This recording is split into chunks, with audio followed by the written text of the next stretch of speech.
On the line by Diallo Riddle to discuss season 2 of Marlon on Netflix channel here in the UK and Ireland. And Diallo, Marlon, it's been a major success so far. The interest is going through the roof, and it's a sort of a comedy, an old style comedy with new variations of humour brought into us, and it's probably sort of brings us back to the time when the Cosby Show was really profound, and it's a new. It got weird, totally. Yeah, and it was It's a new sort of a TV sort of a series based on modern lives and events about what you call a normal sort of a family, but certain circumstances meant that the parents had to break up, and you have all the proverbial characters around their life story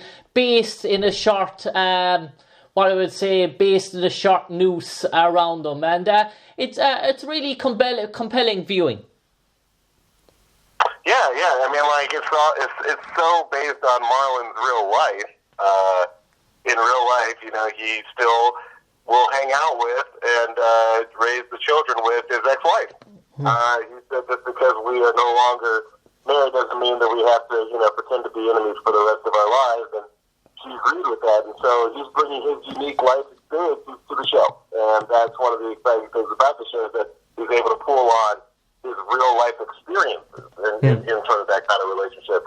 And so everything you see on the show it may be heightened, it might be kind of crazy because it's Marlon, but he's ultimately doing some version of what happened in real life. Yeah, and I have got to admit, when I heard the rehearsals for the show, when there's actual live taping of the show, and that sort of atmosphere that brings in the studio, and you can feed off the positivity. And that was a lot of fun, right? Yeah, I noticed that as well. The sort of positivity coming from the crowd, it sort of rubs off, and you know something is really going well, and you can see it for your own eyes. The crowd are getting involved, they're interacting with the humour, and that's a sort of a thing that comedy shows have gone away from in the past. Some comedy shows don't veer towards it, but it's something you've engaged thoroughly, and it seems to be earned you an awful lot of respect, but it's going down with trees as well. I agree. You know, I'm actually, just because everybody in Los Angeles eventually meets everybody else, you know, one person who I know out in Los Angeles is Ian Morris, the creator of In-Betweeners. Well, yeah. And I met him through a mutual friend, and you know, I think that, you know, we have shows like that. We have shows like our version of The Office, which is based on Ricky Gervais's version of The Office, and those shows are a lot of fun, and I watch them, but I also know that we're excited to be doing sort of a traditional multi-camera sitcom, because, you know, when those shows are done the best, you really feel like you've been hanging out with some of your best friends. You know, like these are, you've really let us into your living room, because it's a format that people all around the world have sort of, you know, come to know and love. So I'm so excited. And also, let me be really honest, it's so much fun being in front of a live studio audience, because you don't have to, like, ever wonder how a joke was received. Yeah. No, you're there, the audience is there, they're laughing, you're like, oh, that worked. Or they'll not laugh, and you'll be like, okay, we better try another joke. You know, like, it's a very sort of give and take with the audience, and, you know, there's no other high like it. Like, when it comes to, like, saying something and then having a room full of 200 people, you know, either laugh or not laugh at it, it's amazing. And it's something I wish everybody could get to do once. Yeah, and I would have to agree that some of the best scenes are set in maybe the locations of a sitting room, or somewhere there's an awful lot of interaction. You don't need a big, massive budget or production or a big, massive outsourced scenes. Totally. And I remember just the humour and the dry humour. It sort of brings me back to the old Married with Children, the Bundys in their old sitting room, sitting down and just cracking one-liners after one-liners off against each other. And you get that sort of vibe as well in Marlon, the interaction that when Marlon Wayans goes off in one of his improvs, there's that sort of humour back and forth within a small confined space, and you really get to appreciate the jokes much more. Yeah, and the thing I like about working with Marlon is because he wants to be like he's watched all the greats, Jackie Gleason, he's watched Jerry Lewis, he's watched all these old school actors who really just sort of lose it and go into their zone. And I feel like the cool thing about my character, Stevie, is that he's sort of the opposite. He's the person who never sort of leaves his head. So while Marlon's bouncing off the walls and being crazy, it allows me as sort of the straight man to just say something extremely dry, extremely sort of intelligent. And it works because we're not trying to do the same kind of funny. Like Stevie has his funny, Marlon has his funny, Ashley, played by Essence Atkins, has her funny, and then you've got Bresha Webb playing Yvette, who has another type of funny. Like all four of the adult actors in the show are going for a different kind of laugh every time, and it really creates a balance in the show. Yeah, and I suppose looking at it in relation to your character, Stevie, he's probably a person with so much potential, a person who's probably a dreamer, an ambitionist, but for some reason or another, it just never has come together for him. Not for the lack of trying. Yeah, it's just never worked out. 100%. I feel like we all know those people who are, excellent students and they have, big dreams, and then just for whatever reason, it doesn't work out the way they planned. And so he's trying to find his life. And we'll see, in upcoming seasons, maybe he will finally find his way. And maybe he will finally find a girl who loves him. Yeah, and Diallo, in relation to Marlon as well, the old topic of divorce and when couples and young families split, the interaction sometimes in relation to parents becomes a bit distant for a while. But the whole notion of this is sort of it's not a promptu thumbs up for divorce, but it almost feels like the marriage has never ended, which in many cases it doesn't. But in relation to the relationship, it just feels like they've just maybe split up for a week and they're back together again. Nothing has changed, even though they've divorced. Yeah, I think that's sort of normal. That's almost more of the fact that we are a TV show, and on these kind of TV shows, you're not going to change too much day to day. Like every episode of Cheers or Frasier, basically, or even Seinfeld, you basically hit reset every time because you don't want to ever put your audience in a place where well, now what's going on with these people? And so-and-so's dating this person now? You don't want that reaction. You want people to tune into the show and sort of know a little bit about what they're going to get. They just don't know how it's going to all work out together. Yeah, and that really brings across, and you probably touch on different episodes, touch on different topics and storylines, but it always brought back together by that tongue-in-cheek sort of comedy in relation to say, whoa, we've got it maybe a bit, there's never a whole serious tone. It's always the comedy comes first and the interaction between the stars of the show, the four adult cast members, that there's never a dry moment. Yeah, let's be honest. There's times when you want to watch something like Game of Thrones where you have to watch every single episode from start to finish to know what's going on. And then there's sometimes when you just want to see people that you like doing things that are funny. So, maybe one of these seasons we'll have, our version of the Red Wedding. But until that time, we're a half-hour comedy show. And it seems like people have really, really responded to it. And Diallo, can I ask you, how did the opportunity come arise for you to be cast in Marlon? It's a funny story. Oh, yeah, no, it's a funny story. I had actually started an HBO pilot for a show that didn't happen, did not go forward. But, in the business, you can get your hands on anything. And Marlon saw my performance in that pilot, and he said, see, that guy, he's got the opposite energy of me. I think we'd be a good match. So I came in for the audition, and I ran the lines with him. We went through the scene together.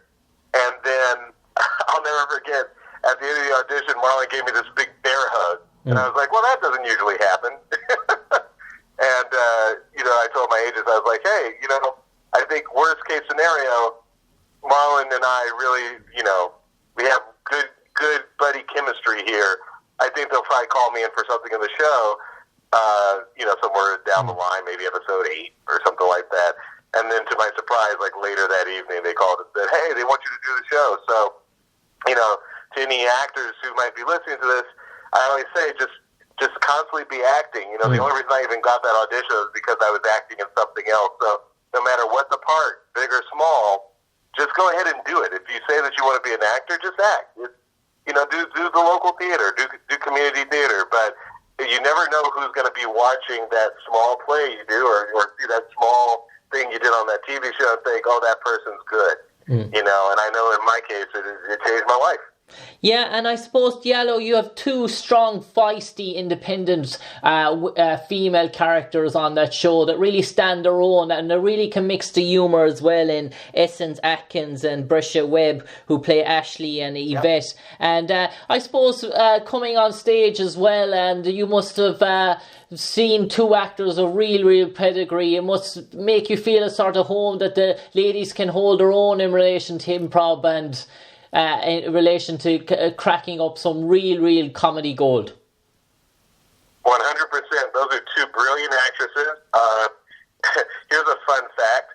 That HBO pilot I was telling you about, in that show, my love interest was Bresha Webb, and we never knew that we'd end up on another TV show together. But yeah, that was my love interest on that HBO show. But here's another funny thing. On Marlon, my character likes Bresha, and she doesn't have time for him. Yeah. And then that HBO show was the opposite. It was my character was on a mission, and Bresha's character had a crush on me. So our roles on the shows are exact opposites. And but yeah, I think that those two women are amazing actresses. They give you so much every take, and we're lucky to have them.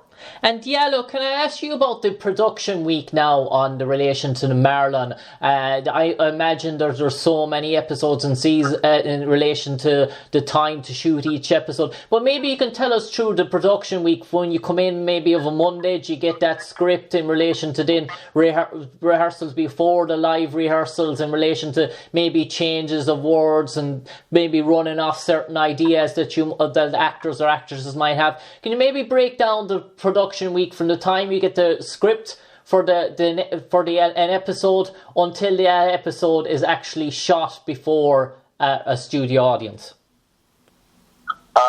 Yes, so usually the week starts on Monday. We come in and we read a brand new script in the morning. And then the writers go off and they make changes based on how it sounds coming out of our mouth.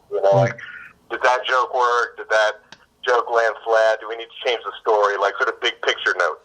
Yeah. The next day we come in, we read it again. Hopefully it's, much better in terms of story or the jokes. Like there has never been one script that didn't change somewhat between the first draft and the second draft. That's the nature of writing. So the next day we come in, we actually read with our, scripts in our hands for the studio and the writers, and then the writers in the studio sit down, they talk about what they didn't like, what they did like, they make another round of changes. We come in on Wednesday, and we read that new draft in front of the studio, the writers, and now the network, and then the network will ask for its changes, the studio will ask for more changes, the writers will pitch what they think needs to be changed, and then Thursday comes along, and we start really just rehearsing the script with not as many changes as we had earlier in the week, and then Friday, usually Friday, sometimes Thursday, we will record in the evening for the live studio audience. So that's always, like I said, that's always the most fun, because there are always inevitably some lines that get changed right up to the moment we say them. So, like there's some jokes that make it all week, and then there are other jokes that come up right before we walk out. So that's really what a week at Marlon looks like. Yeah, and if I can talk to you about the not to cut across, but the actual man himself, Marlon Wayans, and I suppose it's a big time now for the Wayans in relation to US at the moment, with Damien Wayans starring in Lethal Weapon, and Marlon Wayans now in relation to Marlon as well. And what is the actual Marlon Wayans like? Is he the sort of guy who could just spontaneous that cracks up joke after joke? Or in relation to that, but when he gets on set, I imagine he's a real serious actor who has everything down to a fine tea. And what's the man behind the camera like? He is exactly what you would think he is, which is saying a lot, because I've worked with a lot of people in this business who are kind of just the opposite of however they come across on TV. He's every bit as crazy and as wild, and so usually when we finish recording, we will step out of there and we'll go to his restaurant and hold on one second. We'll go to his restaurant and he'll, take out the whole cast and, we'll eat and we'll drink and we'll be merry for the rest of the night. He really is that guy in every respect. And I've worked with lots of people who are just the opposite. No, Marlon is every bit what you would think he is. And Diallo, really fun, wild guy with a very big family.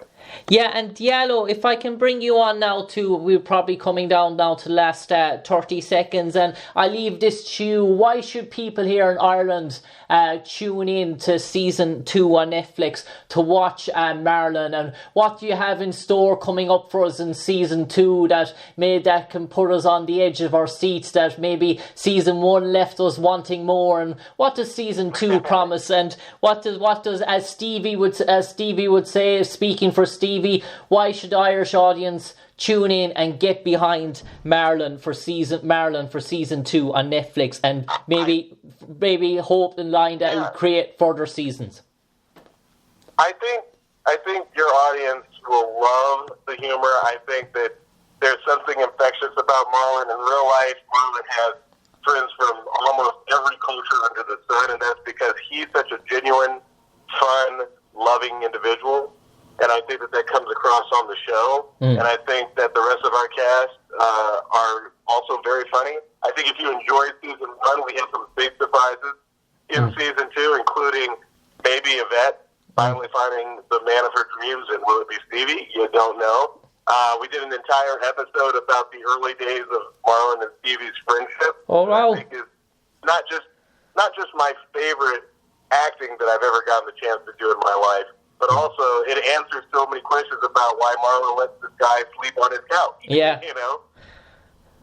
And just on top of everything else, I think all the episodes, and I'm not just saying this because I think all the episodes are funnier because everybody understands these characters more. Like the first season, you were getting to know us. This season, you know us, and we use that as a jumping off spot to do way more jokes, way more comedy. Like, I think there's no way you'll be disappointed when it comes to Netflix to help you watch.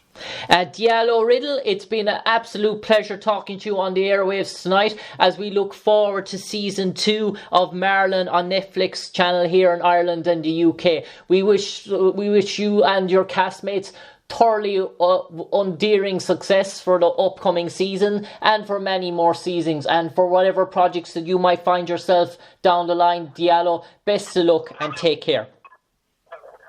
I really appreciate it, buddy, and just let me know where I can listen to you online. It sounds like you got a good show. Okay, cheers. Thank you, Diallo.